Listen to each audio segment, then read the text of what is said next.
Conference play officially kicks off this weekend, headlined by a top 25 matchup as Idaho heads to UC Davis for our game of the week. Welcome to This Week in Big Sky Football. Three, two, one, go!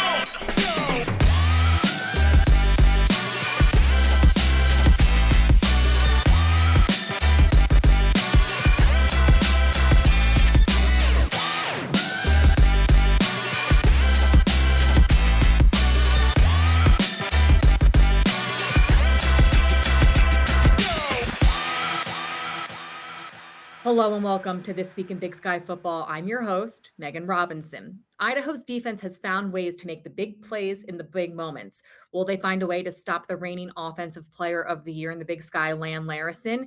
The top 25 matchup between the Vandals and the UC Davis Aggies is our game of the week. It's also the FCS Stats Perform National Game of the Week. Joining me now is UC Davis's first-year head coach, Tim Plough. Coach, thanks so much for joining me. 4 games into your first season as head coach of your alma mater, UC Davis. How would you assess the non-conference portion of your season?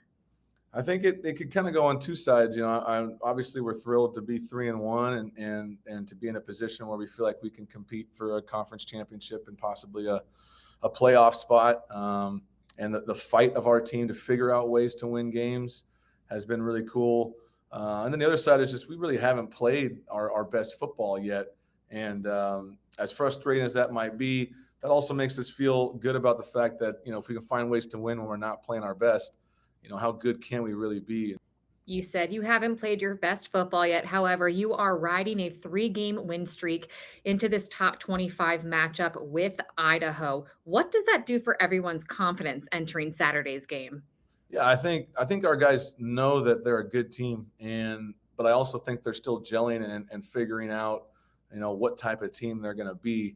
The confidence they have is I think they know that they can fight and they can compete with anybody. It also lets you know, like, man, if we just put a little bit more work into this, if we just focus a little bit more, look how much better we can still get. Now you're playing one of the best teams in the country. And for us to, beat a team like that, we can't hold back. We got to play our best. Lan Larison ran for 120 yards, accounted for 3 total touchdowns in last week's win. What does he bring to your offense? Yeah, he's like the queen on the chessboard, you would say, right? Like he's the guy, the piece that you can move around that can always kind of get you out of trouble and make things happen. He's just a tremendous player with a lot of different skills. He's made 2 catches in the first 4 weeks that I've really never seen anybody make in my time at Davis. So he's as good of a receiver as he is a running back. He's also a great pass protector. He's our leader. He's our captain, and we kind of go as Lan goes. And hopefully, there's a lot of attention on him. Maybe that can get some other guys going in the offense as well. But it's going to run through Lan. Everything we'll find unique ways to get him the ball every week. And when we can get him the ball a lot, usually that helps us. A lot of attention on Lan. And of course, that matchup with that stout Vandals defense. They have forced a lot of turnovers, come up with a lot of big plays and big moments. What is the key to exploiting and penetrating that defensive line? I was hoping you were going to give me the answer to that. These guys are just fantastic, really fun to watch on film, as terrifying as they are to go against. What a great unit and what a great defense top to bottom. Obviously, the D-line deserves a lot of the focus. Number 1 and number 52, those 2 guys up front. If there's anybody better in FCS, I would be surprised. Those guys are tremendous players, but they're 6-7 deep on the D-line. Their linebackers are physical. The secondary is really well organized. They deserve all the recognition and all the hype and all the rankings. It is well earned. We are going to have to do a tremendous job on offense to even get first downs and move the chains on guys like this. That Idaho defense has 13 sacks already this season. What's your message to your offensive line for this weekend? Well, the best thing we can do is try to run the ball well and not be in these passing situations.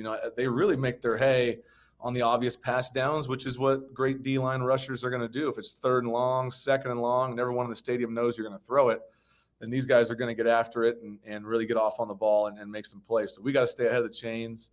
We got to keep them off balance with our formations. And that's a fun challenge for us offensively. And then you also want to challenge your offensive line, like, hey, these guys are getting a lot of hype as it's well deserved. Let's push ourselves to see how good we can be and see if we can block these guys and make something happen. we'll obviously have a good plan, hopefully, to take care of that, and also challenge our guys like, all right, let's go see how good we can be. Hear from head coach of the Idaho Vandals, Jason Eck, next on This Week in Big Sky Football. Yeah, definitely. Have a great weekend. Thank you. See you next week. Bye. All right, thanks. All right, take care. Bye, everyone.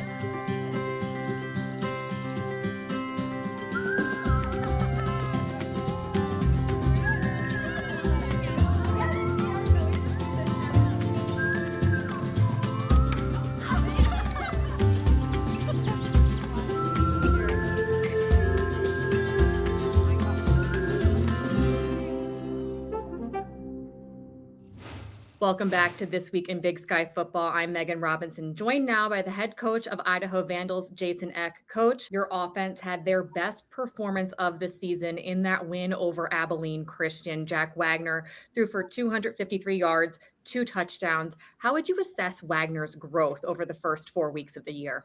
Very proud of how he's doing for us. I think he's getting better every week. We were really aggressive throwing it last week early because we thought that was our best advantage against Abilene Christian. I think he did a nice job. We created a lot of explosive plays through the air, and he's not turning the ball over, which is something you always worry about with a young quarterback. So to get through 3 starts with no turnovers, very proud of him for that. Jack's not turning the ball over. On the flip side, your defense is forcing a lot of turnovers. 3 of those last weekend, one of which came in the final seconds to clinch that victory. Why are they able to consistently make the big time plays in the big time moments? I think we have a great defense, and I think they rise to the challenge. And that was something I challenged them, because even though we played really well against Albany, we only created 1 turnover. So that was a big point of emphasis, and they certainly answered the call, getting 3 big turnovers, and none bigger than the last one to ice the game there at the end. So I think our defense is doing a tremendous job. We're playing a lot of guys. Coach Jackson's doing a great job coordinating it, and we're playing really, really hard on defense, which I'm very proud of. Coach, looking ahead to this weekend, first Big Sky game of the season. It will be your 3rd top 25 matchup in a row. UC Davis, of course, led by Offensive Player of the Year last season, Lan Larison. How do you slow him down? He's a great player, and it's tough to key on him because he's very good not only running the ball, but he's great in the passing game.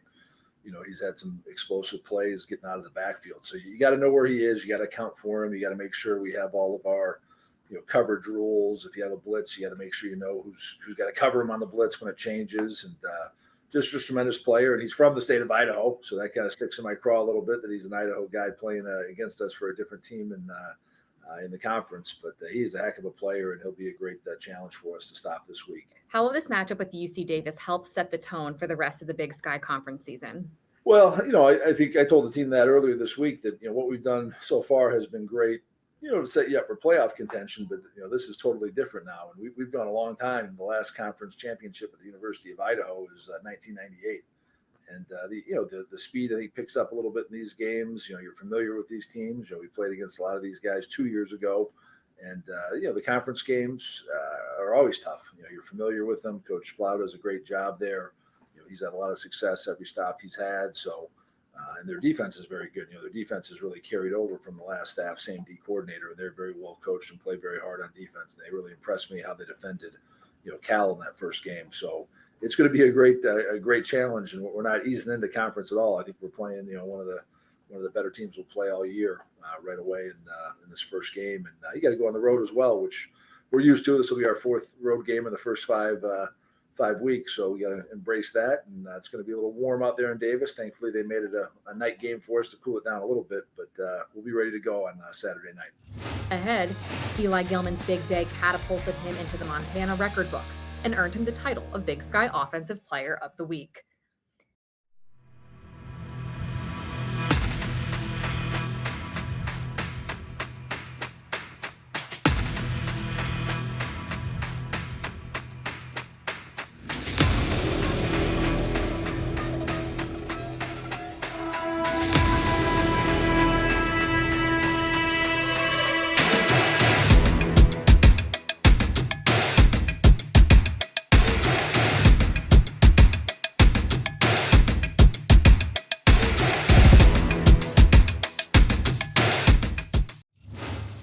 was a career day for running back Eli Gillman, who rushed for 175 yards and a touchdown in that comeback win over Western Carolina. Eli, you earned Offensive Player of the Week honors for the Big Sky Conference for the first time after that performance. How does it feel? It felt great. I got like a text message the day before that I was gonna get it, and I was kind of surprised, but it also feels kind of cool to get something like that. You averaged a first down every time you touched the ball on Saturday, 12 and a half yards per carry. How difficult is that to accomplish as a running back? It's difficult just at this like in any game, kind of just because of how high the competition is in Division I football. But my line did a really good job all day of making holes for me and the rest of my team. So, I mean, they were doing a great job. So, I mean, I got to do mine too. And then 10 yards plus was just what kept coming out of it. You mentioned your offensive line. That was your second straight 100-yard game. What do you want to say to your O line for helping you get triple digits in back to back weeks? I mean, they're amazing. Like, they're the only reason I'm getting anything out of it. So, I mean, they don't get enough credit from anybody, really. So, I mean, I'm going to keep giving it to them because they deserve it. Your Offensive Player of the Week had a career week, as I already mentioned. However, Montana's overall ground game has been impressive, combining for 759 yards in the last two games. Why are you guys so successful at running the ball in the last few weeks? We're just kind of just staying detailed to what we're good at. And, I mean, during practice, we just talk about getting pushed off the line of scrimmage and then running backs finishing through contact and falling forward. And then we tie all those things together, it just results in good things, obviously. And I mean, we're just getting more confident in our run game, and our running backs are seeing the holes our own linemen are doing, and we're just gaining more chemistry as the season goes on. So I think we're going to continue to be dominant in the running game aspect. Currently, you're the leading rusher in the Big Sky Conference with 456 yards and 6 touchdowns. Conference play starts this weekend. How do you build on that, knowing that there will be a target on your back come Saturday?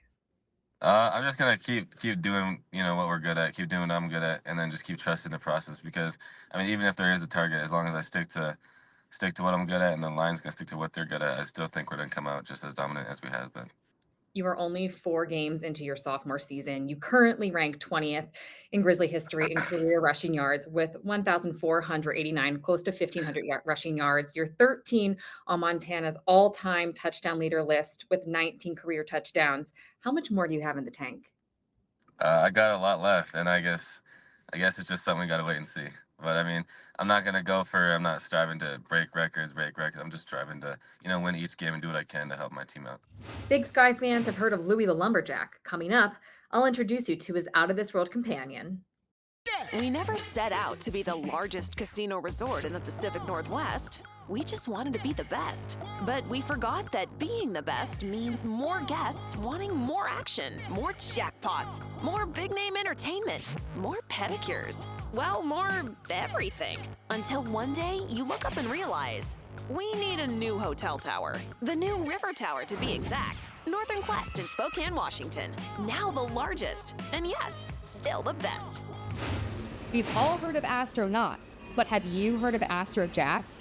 It's Northern Arizona's newest alternate identity, which is debuting this fall. It'll be featured across 6 different games for 4 different sports throughout the academic year. The Astrojack brand will include new uniforms and fun theme nights for fans. Plus, Louis the Lumberjack is getting a cosmic companion. Meet Louis the Space Ox. Flagstaff has such a rich history of astronomy and being an important place.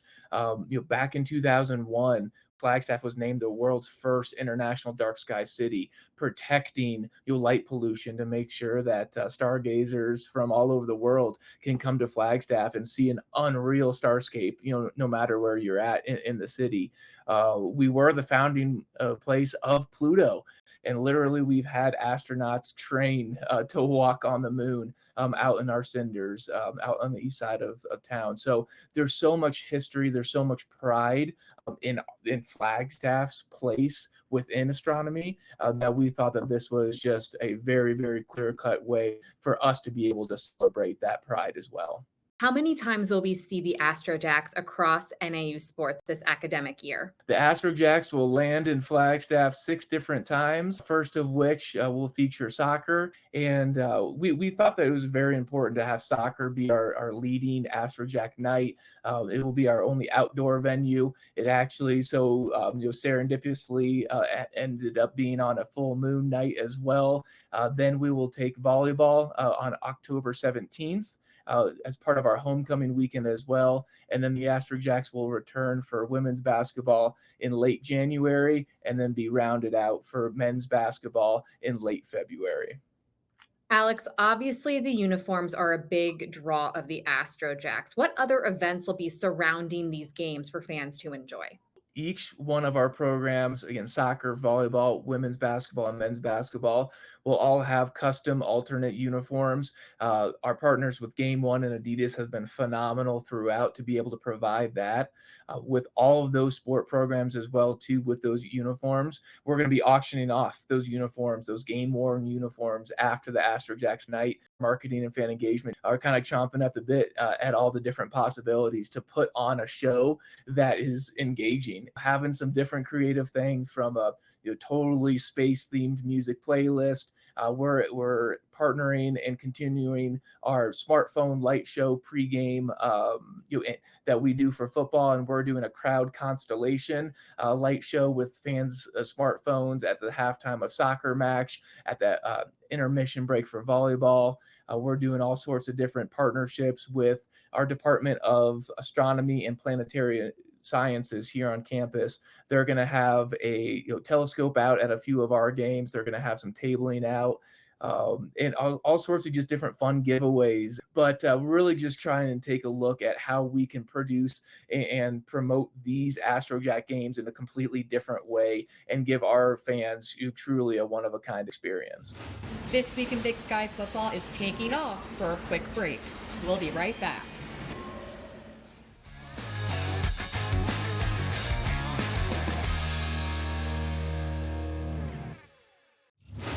Welcome back to This Week in Big Sky Football. I'm your host, Megan Robinson. Conference play has commenced for all fall sports. Here's a look at what's going on around the Big Sky.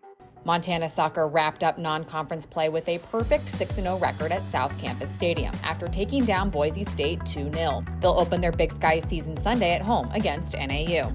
Eastern Washington's Chloe Pattison enters Big Sky play with a hot foot. The Eagles forward has 8 goals in the last 7 games against non-conference opponents. Reigning Big Sky champs Weber State started their volleyball conference play with a victory over NAU. The Wildcats' win snapped a 5-match win streak for the Lumberjacks.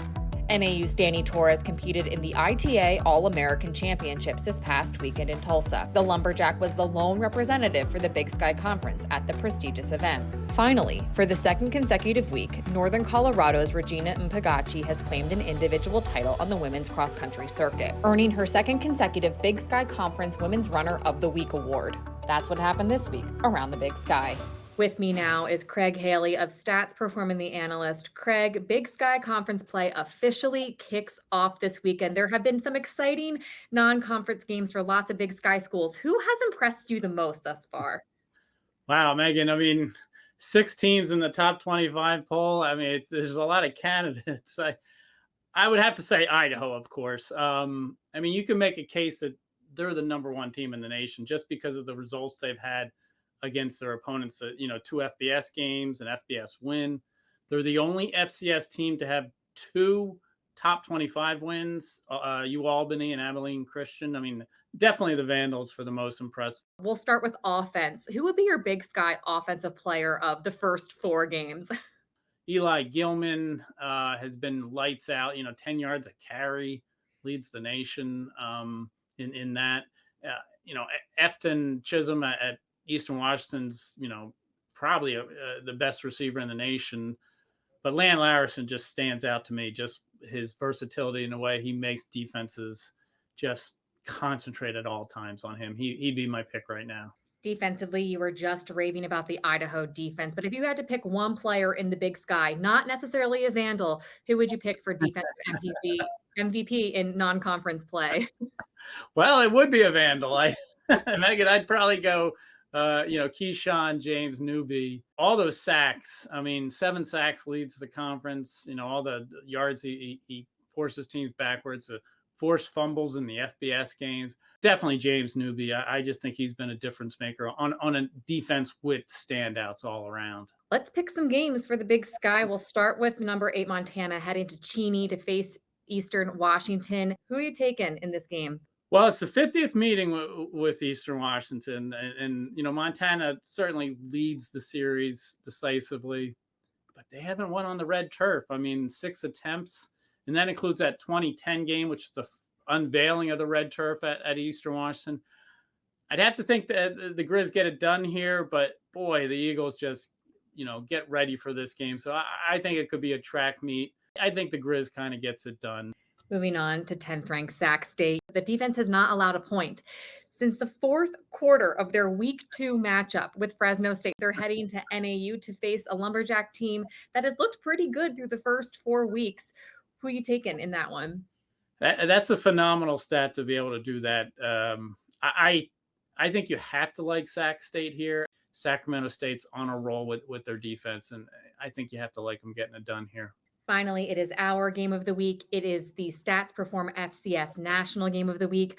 Idaho Vandals heading down to UC Davis for that top 25 matchup. The Idaho Vandals defense versus reigning Big Sky Offense Player of the Year, Lan Larison. So many storylines in this game. Craig, who are you taking? I think this game has led up to being the one for UC Davis at home. I mean, obviously they set that attendance record at the stadium last week. Somehow, I think UC Davis gets it done, even though it's a risky pick because Idaho has just been, as I said, maybe the best team in the FCS. Craig, we will see. I am so excited for that game. And of course, you'll be back mid-season for FCS All-In mid-season show. Can't wait to talk more FCS football with you then. The top 25 matchup, the first official weekend of Big Sky Conference play. Can't really ask for anything better. Thanks so much for joining me for another episode of This Week in Big Sky Football. I'm your host, Megan Robinson. I'll see you all next week. For all the latest Big Sky content, subscribe to our YouTube channel.